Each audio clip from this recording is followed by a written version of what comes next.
Ayun, magandang hapon mga karabit na.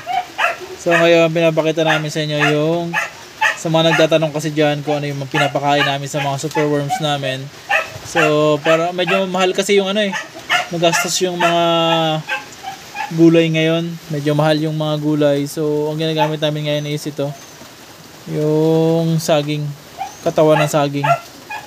So ayan, nakita nyo. Kinakain nila yung katawan ng saging. Kinakain nila yung katawan ng saging.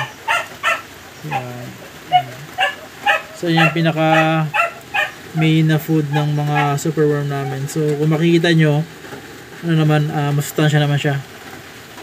Okay naman kasi mataba din, malalaki din yung mga superworms. Ayan, nakakita nyo.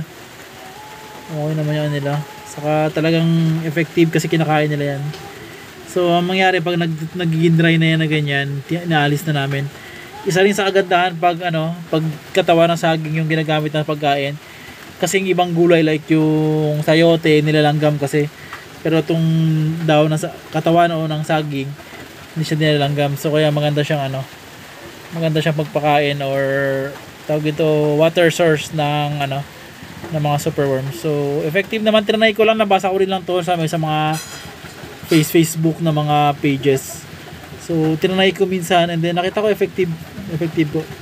So ayan mga karabit, mga superworms, ayan, ito yung isa sa mga pinaka best na pagkain ng ating mga superworms, yung katawan ng saging. Kung makita nyo, enjoy na enjoy nila.